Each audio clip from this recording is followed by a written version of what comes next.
Welcome back to our channel. Today we are going to start new unit that is electromagnetic waves. आज हम नया unit शुरू करने जा रहे हैं। छोटा सा यूनिट है, 3-4 नंबर का आपको पूछा जाता है। इसमें इंपॉर्टेंट क्वेश्चन जो आपके पास हैं, what is electromagnetic wave, properties of electromagnetic waves, uses of electromagnetic waves और transverse nature of electromagnetic waves जो है ये ज्यादातर आपको पूछा जाता है। यही 3-4 क्वेश्चंस आपको एग्जाम में पूछे जाते हैं। 3-4 नंबर का आपके पास टोटल है। तो आज जो आपका पहला यूनिट हम कहेंगे पहला टॉपिक जो आपके पास जो है इलेक्ट्रोमैग्नेटिक वेव्स का है, जिसमें हम बेसिक कंसेप्ट समझेंगे। हम इलेक्ट्रोमैग्नेटिक वेव क्या है, इसकी डेफिनेशंस को हम समझेंगे, इसका बैकग्राउंड हम समझेंगे कि हमारे पास ये इलेक्ट्रोमैग्नेटिक वेव कहाँ से आया है, इलेक्ट्रोमैग्नेटिक वेव जो है ये क्या है, इसको क्यों नाम पड़ा है इलेक्ट्रोमैग्नेटिक वेव। तो इसको बड़े अच्छे तरीके से हम समझेंगे हम। तो देखिए हमारे पास दो तरह की वेव्स होती हैं, एक हमारे पास मैटर वेव होता है, दूसरा आपके पास ये इलेक्ट्रोमैग्नेटिक वेव है। मैटर वेव आपके पास कौन सी वेव होती है, जिसको चलने के लिए मीडियम की जरूरत होती है। जैसे आपके पास साउंड वेव है, वो क्या है आपके पास, वो आपके पास एक मैटर वेव है, जिसको प्रोपेगेट करने के लिए, मूव करने के लिए मीडियम की जरूरत होती है। अगर मीडियम नहीं होगा तो हमारे पास साउंड वेव जो है वो मूव नहीं कर सकती है। तो मैटर वेव आपके पास क्या है, साउंड वेव आपके पास एक मैटर वेव है। लेकिन जो हमारे पास जो है यहाँ पर जो आज आपने पढ़ना है दैट इज इलेक्ट्रोमैग्नेटिक वेव पढ़ना है। इसको किसी भी मीडियम की जरूरत नहीं होती है, समझे आप। ये फ्री स्पेस में मूव कर सकती है। फ्री स्पेस में हमारे पास एयर या वैक्यूम आता है, एयर में भी मूव कर सकती है, वैक्यूम में भी मूव कर सकती है। जहां पर एयर भी नहीं होती उसको वैक्यूम कहा जाता है, वहां पर भी हमारे पास ये इलेक्ट्रोमैग्नेटिक वेव जो है वो मूव करती है। तो इसका मतलब इसको मीडियम की जरूरत नहीं होती है। तो अब इसको समझेंगे हम, इसको नाम क्यों पड़ा गया है इलेक्ट्रोमैग्नेटिक वेव। तो electromagnetic wave, electro means electric field, magnetic means magnetic field. तो इलेक्ट्रोमैग्नेटिक वेव जो हमारे पास ये इलेक्ट्रिक और मैग्नेटिक फील्ड से बना हुआ है। इसमें अभी हम डिस्कस करेंगे किस तरीके से ये, कैसे हमारे पास इसका बैकग्राउंड अच्छे तरीके से समझेंगे हम। तो पहले आपको थोड़ा सा आपको बोलूंगा मैं कैसे हमारे पास इलेक्ट्रोमैग्नेटिक वेव्स बनती है। देखिए इलेक्ट्रोमैग्नेटिक वेव्स में हमारे पास इलेक्ट्रिक फील्ड जब वेरी करता है तो इलेक्ट्रिक फील्ड के वेरी होने से मैग्नेटिक फील्ड बनती है, और मैग्नेटिक फील्ड के वेरी होने से इलेक्ट्रिक फील्ड प्रोड्यूस होता है। इसका मतलब यहाँ पर जो वेरिएशन जो हमारे पास होती है, इलेक्ट्रिक फील्ड जब वेरी करता है उससे मैग्नेटिक फील्ड बनता है, और मैग्नेटिक फील्ड जब वेरी करता है उससे इलेक्ट्रिक फील्ड बनता है। तो इस डिस्टर्बेंस की वजह से एक वेव प्रोड्यूस होती है, उस वेव को क्या कहा जाता है, इलेक्ट्रोमैग्नेटिक वेव कहा जाता है। जो हमारे पास जो प्रोपगेशन ऑफ वेव जो होगी, जो वेव प्रोपगेट करेगी, अगर हमारे पास वेव एक्स एक्सिस पर प्रोपगेट करेगी, इलेक्ट्रिक फील्ड और मैग्नेटिक फील्ड जो हमारे पास वो वाई एक्सिस और जेड एक्सिस पर होगी, समझे आप। तो इलेक्ट्रिक फील्ड और मैग्नेटिक फील्ड जो हमारे पास जो होगी वो perpendicular to the propagation of wave होगी, समझे आप। तो यहां पर इसका मतलब स्पेस में जो हमारे पास जो यहाँ पर डिस्टर्बेंस होता है, आपको पता ही है वेव क्या होता है, डिस्टर्बेंस आपका मीडियम होता है। लेकिन यहाँ पर हमारे पास डिस्टर्बेंस किसका हो रहा है, इलेक्ट्रिक और मैग्नेटिक फील्ड का डिस्टर्बेंस हो रहा है। इलेक्ट्रिक फील्ड वेरी करता है तो मैग्नेटिक फील्ड बनता है, और मैग्नेटिक फील्ड जब वेरी करता है तो इलेक्ट्रिक फील्ड बनता है। इसका मतलब एक डिस्टर्बेंस क्रिएट होता है, एक डिस्टर्बेंस क्रिएट होता है किसमें, स्पेस में। तो उस डिस्टर्बेंस की वजह से एक वेव बनती है, जिस वेव को क्या कहा जाता है, इलेक्ट्रोमैग्नेटिक वेव कहा जाता है। तो आपको पता ही है वेव क्या होती है, एक एनर्जी होती है जो ट्रांसफर हो जाती है from one place to another place. तो हमारे पास क्या है, इलेक्ट्रोमैग्नेटिक वेव आपके पास क्या है, वेव है। इसका मतलब ये एनर्जी को लेती है, एनर्जी को ट्रांसफर करती है from one point two another point. तो वही डेफिनेशन यहाँ पर लिखी है मैंने अकॉर्डिंग टू मैक्सवेल, क्योंकि ये मैक्सवेल ने कंसेप्ट दिया था पहले। If there is variation in electric field vector and magnetic field vector perpendicular to each other, the electromagnetic waves are produced perpendicular to both E and B. E हुआ electric field and B हुआ magnetic field. जो अभी मैंने कहा कि अगर हमारे पास Maxwell ने कहा था कि अगर इलेक्ट्रिक फील्ड वेरी करता है तो इलेक्ट्रिक फील्ड की वजह से मैग्नेटिक फील्ड बनेगा, और मैग्नेटिक फील्ड जब वेरी करेगा तो मैग्नेटिक फील्ड के वेरी करने से इलेक्ट्रिक फील्ड बनेगा। तो दोनों अगर हमारे पास क्या होते हैं, ये दोनों वेक्टर्स इलेक्ट्रिक फील्ड वेक्टर और मैग्नेटिक फील्ड वेक्टर आपस में क्या होते हैं, परपेंडिकुलर में होते हैं। तो इनकी वजह से एक वेव प्रोड्यूस होती है, जिस वेव को क्या कहा जाता है, इलेक्ट्रोमैग्नेटिक वेव कहा जाता है। जिसकी जो डायरेक्शन होगी, जो इलेक्ट्रोमैग्नेटिक वेव प्रोड्यूस होगी, वो बोथ इलेक्ट्रिक और मैग्नेटिक फील्ड के परपेंडिकुलर में होगी। जैसे अभी हम कहेंगे, यहाँ पर दिखाया मैंने ग्राफिकली, यहाँ पर मैंने वेव को दिखाया, मैंने रिप्रेजेंट किया है मैंने। अगर वेव प्रोपोगेट कर रही है एक्स एक्सिस पर, प्रोपोगेशन ऑफ वेव हमारे पास क्या है, प्रोपोगेशन ऑफ वेव जो हमारे पास जो है अलोंग एक्स एक्सिस है। एक्स एक्सिस पर हमारे पास अगर वेव प्रोपोगेट कर रही है तो वहां पर यहाँ पर हमारे पास इलेक्ट्रिक फील्ड जो आपके पास होगी, ये देखिए आपके पास इलेक्ट्रिक फील्ड है और ये आपके पास मैग्नेटिक फील्ड है। तो हम कहेंगे अगर हमारे पास इलेक्ट्रिक फील्ड वाई एक्सिस पर होगी तो मैग्नेटिक फील्ड हमारे पास जेड एक्सिस पर वेरी करेगी। इलेक्ट्रिक फील्ड अगर हमारे पास एक्सिस पर वेरी, इलेक्ट्रिक फील्ड अगर हमारे पास y एक्स पर वेरी कर रही है और हमारे पास मैग्नेटिक फील्ड z एक्स पर वेरी कर रही है, तो वेव जो प्रोपोगेट करेगी वो एक्स एक्सिस पर प्रोपोगेट करेगी, समझे आप। तो इसका मतलब तीन के तीन, इलेक्ट्रिक फील्ड, मैग्नेटिक फील्ड और प्रोपोगेशन ऑफ वेव, ये तीन के तीन आपस में क्या होते हैं, परपेंडिकुलर में होते हैं। तो देखिए इलेक्ट्रिक फील्ड की वजह से मैग्नेटिक फील्ड बनेगी, मैग्नेटिक फील्ड के चेंज होने की वजह से इलेक्ट्रिक फील्ड बनेगी। तो इलेक्ट्रिक फील्ड जब चेंज करेगी तो उसकी वजह से मैग्नेटिक फील्ड बनेगी, जब मैग्नेटिक फील्ड चेंज करेगी तो उसकी वजह से इलेक्ट्रिक फील्ड प्रोड्यूस होगी, समझे आप। तो दोनों के चेंज होने की वजह से एक वेव प्रोड्यूस होगी, जिस वेव को कहा जाता है इलेक्ट्रोमैग्नेटिक वेव। और ये जो हमारे पास प्रोपोगेशन होगा, इलेक्ट्रोमैग्नेटिक वेव का जो प्रोपोगेशन होगा वो हमारे पास किसके अलोंग होगा, वो हमारे पास अगर वो अलोंग एक्स एक्सिस है तो इलेक्ट्रिक फील्ड हम कहेंगे वो हमारे पास वाई एक्सिस पर होगा और मैग्नेटिक फील्ड हमारे पास क्या होगा, वो जेड एक्सिस पर होगा। तो इससे थोड़ा सा इसके पीछे हम जाएंगे, मैंने आपको डेफिनेशन समझाई, इससे पीछे हम जाएंगे थोड़ा सा कि ये इलेक्ट्रिक फील्ड के वेरिएशंस की वजह से मैग्नेटिक फील्ड बनती है और मैग्नेटिक फील्ड के वेरिएशन की वजह से इलेक्ट्रिक फील्ड बनती है, ये कहां से आया, इसको डिस्कस करेंगे। तो देखिए सबसे पहले ऑरेस्टिन ने एक्सपेरिमेंट किया था, जो हमने थर्ड यूनिट में पढ़ा है मैग्नेटिक इफेक्ट ऑफ करंट में, कि एक करंट कैरिंग कंडक्टर अपने सराउंडिंग में मैग्नेटिक फील्ड बनाता है। जैसे हमारे पास एक कंडक्टर है, एक करंट कैरिंग कंडक्टर है, इसको हम कनेक्ट करेंगे एक सेल के साथ। तो यहाँ पर देखिए आपको पता है ये पॉजिटिव टर्मिनल है, नेगेटिव टर्मिनल है, पॉजिटिव टर्मिनल से करंट निकलेगी, ऐसे ऐसे नेगेटिव टर्मिनल वापस। ये आपके पास एक्स वाई आपके पास क्या है, एक कंडक्टर है। तो आपको पता है कंडक्टर के सराउंडिंग में क्या बनती है, मैग्नेटिक फील्ड बनती है। तो इसका मतलब आपके पास यहाँ पर क्या है, इधर हम जो पढ़ेंगे आपको पता है ये सेल जो ही हम कनेक्ट करेंगे किसके साथ, इस कंडक्टर के साथ, तो हमारे पास एक सेल में इलेक्ट्रिक फील्ड सेटअप हो जाता है। तो जब हमारे पास सेल में इलेक्ट्रिक फील्ड सेटअप हो जाता है तो इसमें करंट फ्लो करती है, इसमें इस हमारे पास फिर चार्जेस फ्लो करते हैं इस एक्स वाई वायर में। तो इसमें जब करंट फ्लो करेगी तो करंट फ्लो करने की वजह से इसके सराउंडिंग में मैग्नेटिक फील्ड बनती है। इसका मतलब जो ही इस कंडक्टर में इलेक्ट्रिक फील्ड सेटअप हो जाता है तो इलेक्ट्रिक फील्ड के सेटअप होने की वजह से यहाँ पर हमारे पास इसके सराउंडिंग में क्या बनता है, मैग्नेटिक फील्ड बनता है। उसके बाद फ्रेडी ने, जो हमने फोर्थ यूनिट में पढ़ा है इलेक्ट्रोमैग्नेटिक इंडक्शंस में हमने पढ़ा था, जिसमें हमने Faraday's laws of electromagnetic induction में हमने पढ़ा था। फ्रेडी और हेनरी ने कहा था कि अगर हम मैग्नेटिक फील्ड को चेंज करेंगे, मैग्नेटिक फील्ड को चेंज करेंगे तो मैग्नेटिक फील्ड के चेंज होने की वजह से इलेक्ट्रिक फील्ड प्रोड्यूस होता है, समझे आप। जैसे अभी हम यहाँ पर दिखाएंगे, हम जैसे हमारे पास एक ये एक आपके पास मैग्नेट है, ये नॉर्थ पोल है, साउथ पोल है। तो मैग्नेट की जो मैग्नेट अगर मैग्नेट्स को मूव कराएंगे कहाँ की तरफ, ये कॉइल है आपके पास, दिस इज योर कॉइल। तो मैग्नेट्स को जब कॉइल की तरफ मूव कराएंगे तो इसमें मैग्नेटिक फील्ड चेंज हो जाएगा, क्योंकि इसकी मैग्नेटिक लाइंस ऑफ फोर्स इसमें पास ऑन हो जाएंगी तो वो इंक्रीज हो जाएंगी मैग्नेटिक लाइंस ऑफ फोर्सेस। उसको कहा जाता है total number of magnetic lines of forces को कहा जाता है मैग्नेटिक फ्लक्स। तो इस कॉइल में मैग्नेटिक फ्लक्स क्या करेगा, वो इंक्रीज करेगा। इसका मतलब मैग्नेटिक फ्लक्स चेंज हो जाएगा। तो मैग्नेटिक फ्लक्स, इसका मतलब जब हम मैग्नेटिक फील्ड चेंज करेंगे किसमें, इस कॉइल में, तो मैग्नेटिक फ्लक्स चेंज होने से कॉइल में जब मैग्नेटिक फ्लक्स चेंज हो जाता है तो इसमें ईएमएफ प्रोड्यूस होता है, जिसको हम वोल्टेज बोलते हैं। तो जब इसमें ईएमएफ प्रोड्यूस होगा तो जिसको हम वोल्टेज बोलते हैं, तो ईएमएफ प्रोड्यूस होने की वजह से इसमें इलेक्ट्रिक फील्ड सेटअप हो जाता है। जब इलेक्ट्रिक फील्ड सेटअप हो जाता है इसमें करंट फ्लो करती है। तो इसका मतलब जब आप मैग्नेटिक फील्ड चेंज करोगे, आप इस मैग्नेट्स को मूव कराऊंगा मैं टुवर्ड्स द कॉइल और अवे फ्रॉम द कॉइल, तो मैग्नेट्स को मूव कराने की वजह से इस कॉइल में करंट प्रोड्यूस हो जाती है, जिस करंट को कहा जाता है इंड्यूस्ड करंट। और इस कॉइल में जो ईएमएफ प्रोड्यूस हो जाता है उस ईएमएफ को कहा जाता है इंड्यूस्ड ईएमएफ। इसका मतलब फ्राइडे और हेनरी ने कहा कि अगर आप मैग्नेटिक फील्ड चेंज करोगे आप, तो मैग्नेटिक फील्ड मैंने क्या किया, इस मैग्नेट की वजह से इसमें मैग्नेटिक फील्ड को चेंज किया। मैग्नेटिक फील्ड के चेंज होने की वजह से क्या किया मैंने, मैग्नेटिक फील्ड के चेंज होने की वजह से इसमें इलेक्ट्रिक फील्ड सेटअप हुआ, समझा। इसमें इलेक्ट्रिक फील्ड प्रोड्यूस हुआ।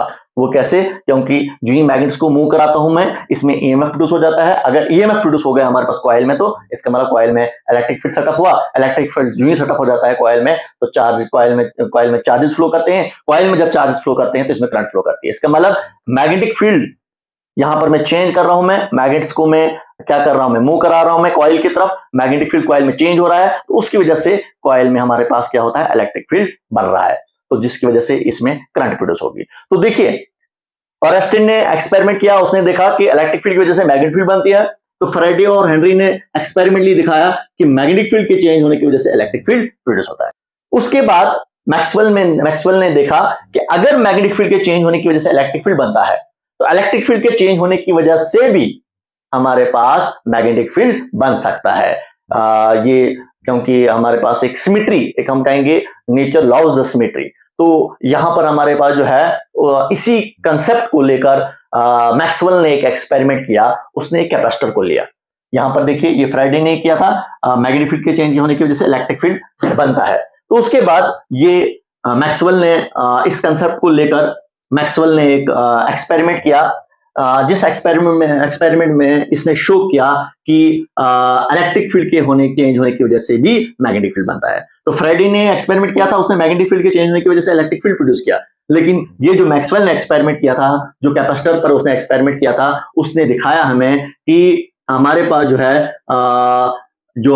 है इलेक्ट्रिक फील्ड के चेंज होने की वजह से भी मैग्नेटिक फील्ड प्रोड्यूस होता है। तो उसने देखा, उसने एक कैपेसिटर लिया और कैपेसिटर को चार्ज किया, किसके साथ, इस सेल के साथ चार्ज किया। तो देखिए हमारे पास यहाँ पर क्या होता है, जो ही हम किसी की को क्लोज करते हैं, ये पॉजिटिव टर्मिनल इस प्लेट के साथ कनेक्ट हो जाता है, नेगेटिव टर्मिनल इस प्लेट के साथ कनेक्ट हो जाता है। तो ये कैपेसिटर आहिस्ता आहिस्ता क्या होते हैं, चार्ज शुरू होने हो जाते हैं। तो देखिए इस पर जो ही हमारे पास जो ही इसको इसके साथ कनेक्ट करते हैं तो इस पर पॉजिटिव चार्ज आते जाएंगे, इसका मतलब चार्ज इसमें आता जाएगा।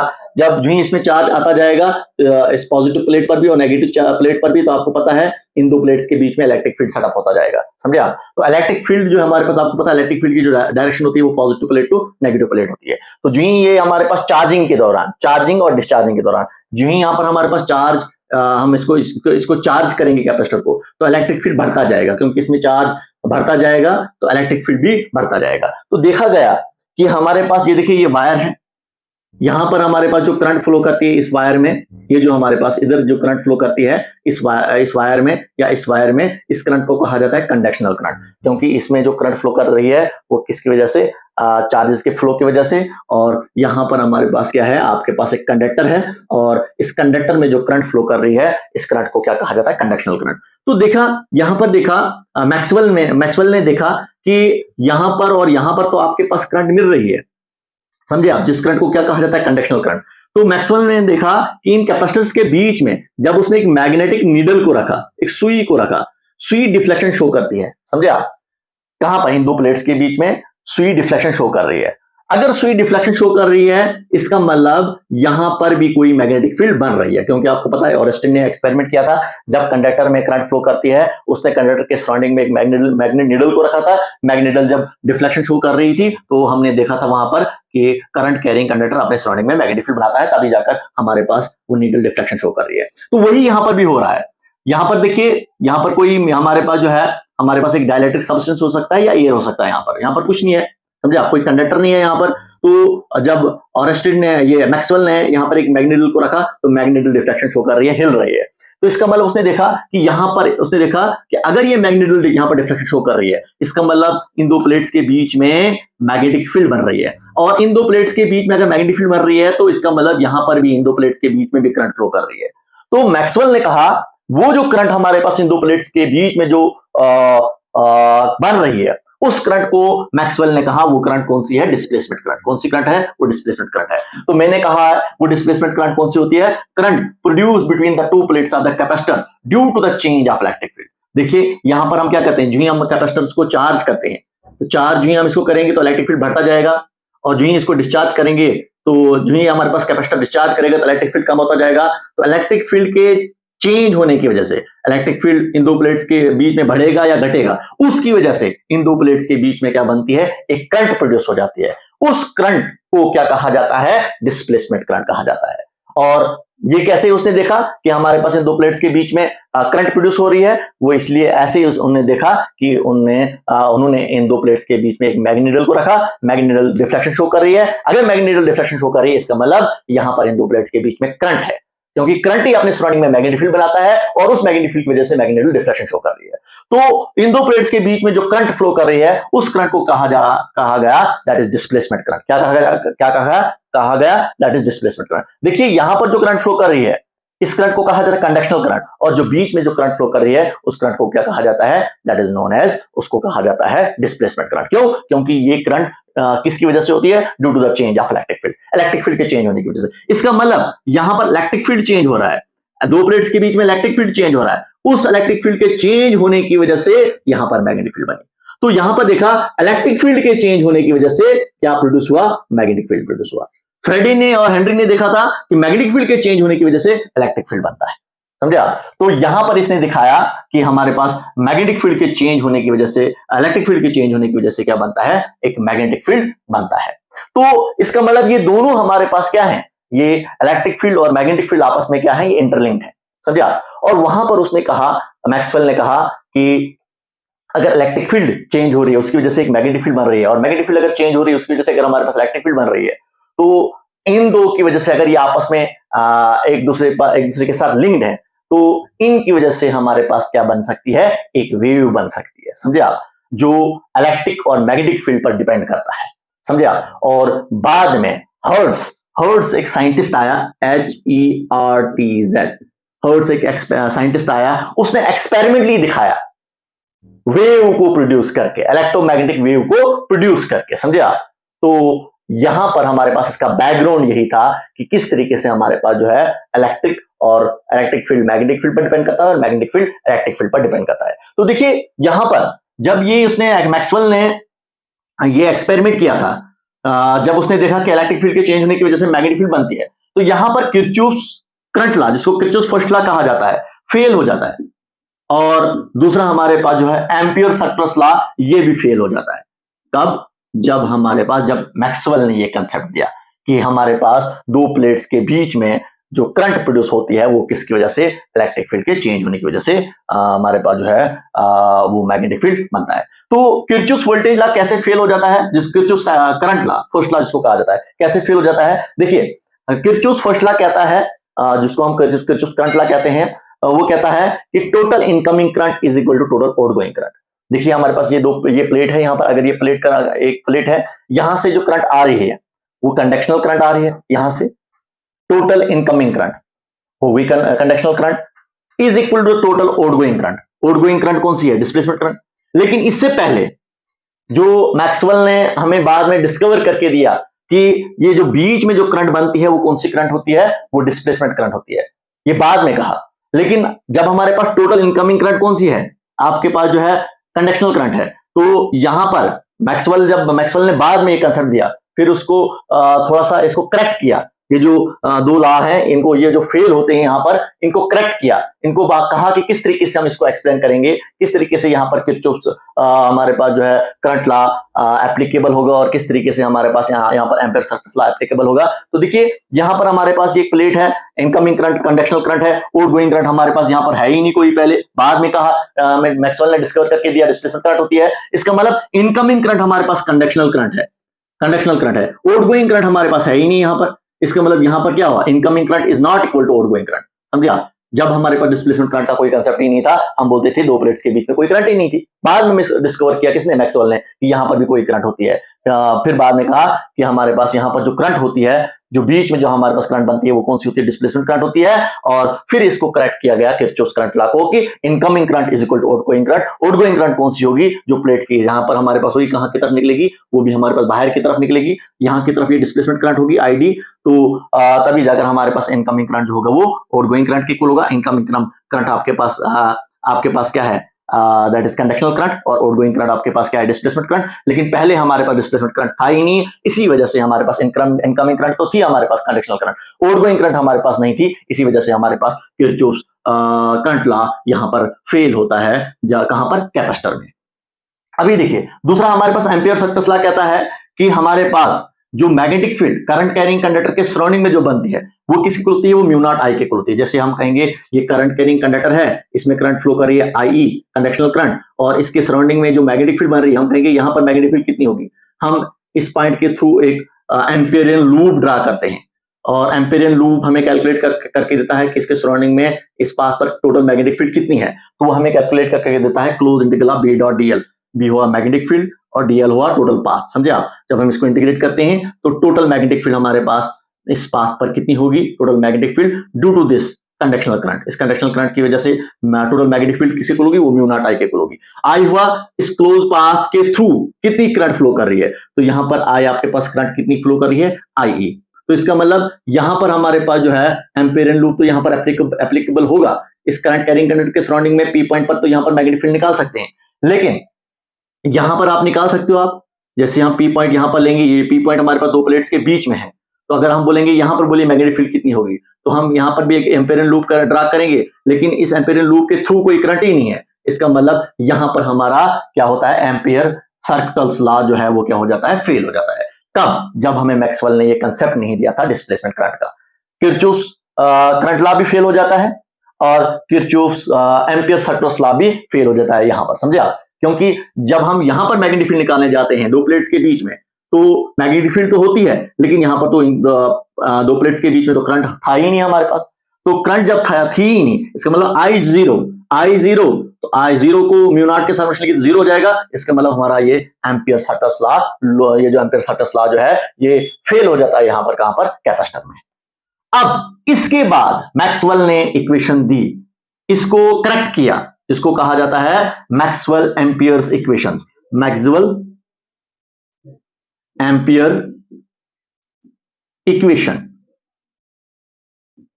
उसने कहा था close integral of B dot dl जो होगा वो किसको होगा, म्यू नॉट आई ई, ये हो गया कंडक्शनल करंट, प्लस आई डी, इन दोनों चीजों पर डिपेंड करेगा। तो यहां पर ये कौन सी इक्वेशन होगी, मैक्सवेल एम्पियर्स इक्वेशन। इस इक्वेशंस को करेक्ट करके एक मॉडिफाई किया इक्वेशंस को, और इस इक्वेशन, अब ये जो इक्वेशन है ये एप्लीकेबल होगी कैपेसिटर से बाहर भी और कैपेसिटर के अंदर भी। देखिए कैपेसिटर के अंदर जो यहां पर देखिए हमारे पास जो है आपके पास डिस्प्लेसमेंट करंट है, आईडी क्या है, डिस्प्लेसमेंट करंट है।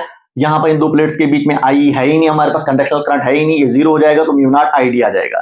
तो बनेगा आपके पास एम्पियर्स, मैक्सवेल एम्पियर इक्वेशन जो बनेगा close integral of B dot DL that is equal to ID के इक्वल आएगा। अब देखिए कैपेसिटर्स के बाहर जब जाएंगे हम, तो कैपेसिटर्स के बाहर हमारे पास डिस्प्लेसमेंट करंट यहां पर तो है ही नहीं, यहां पर आपके पास क्या है, कंडक्शनल करंट है, तो डिस्प्लेसमेंट करंट जीरो हो जाएगी, कंडक्शनल करंट होगी तो आपके पास आएगा close integral of B dot DL that is equal to mu naught I के इक्वल आएगा। तो इस इक्वेशंस को मॉडिफाई किया, इस फॉर्म में लाया जिसको कहा जाता है मैक्सवेल इक्वेशन, जो एप्लीकेबल होगा अब कैपेसिटर्स के बाहर भी और कैपेसिटर्स के अंदर भी, और हमें मैग्नेटिक फील्ड फाइंड आउट करके देगा। तो ये मैक्सवेल ने इन दो लॉज को जो फेल हुए थे इनको फुलफिल किया और कंसेप्ट दिया किसका, डिस्प्लेसमेंट करंट का कंसेप्ट दिया।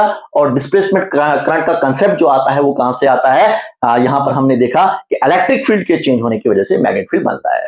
तो ये जब दो कंसेप्ट आ गए हमारे पास, बड़े कंसेप्ट, इलेक्ट्रिक फील्ड के चेंज होने की वजह से मैग्नेटिक फील्ड और मैग्नेटिक फील्ड के चेंज होने की वजह से इलेक्ट्रिक फील्ड, तो मैक्सवेल ने कहा कि अगर ये आपस में दो इंटरलिंक्ड है, अगर ये आपस में दो डिपेंड करते हैं, ये दो क्वांटिटीज आपस में डिपेंड करती हैं, तो इनकी वजह से वेव प्रोड्यूस हो सकती है, जिस वेव को क्या कहा जाता है, इलेक्ट्रोमैग्नेटिक वेव कहा जाता है। और बाद में हर्ट्ज ने एक्सपेरिमेंटली दिखाया, प्रोड्यूस करके दिखाया हमें, कौन, इलेक्ट्रोमैग्नेटिक वेव को प्रोड्यूस करके दिखाया कि इलेक्ट्रिक फील्ड के चेंज होने की वजह से मैग्नेटिक फील्ड बनती है, मैग्नेटिक फील्ड के चेंज होने की वजह से इलेक्ट्रिक फील्ड बनती है, उसकी वजह से एक वेव प्रोड्यूस होती है जिस वेव को क्या कहा जाता है, इलेक्ट्रोमैग्नेटिक वेव। तो ये बेसिक कंसेप्ट्स आज मैंने आपको बोला कि इलेक्ट्रोमैग्नेटिक वेव कहां से आया, इलेक्ट्रोमैग्नेटिक वेव क्या है, क्या चीज, तो इसको हमने बड़े अच्छे तरीके से समझा, डिस्प्लेसमेंट करंट को भी हमने समझा। अब जो नेक्स्ट टॉपिक आपका होगा, इंपॉर्टेंट टॉपिक होगा, प्रॉपर्टीज ऑफ इलेक्ट्रोमैग्नेटिक।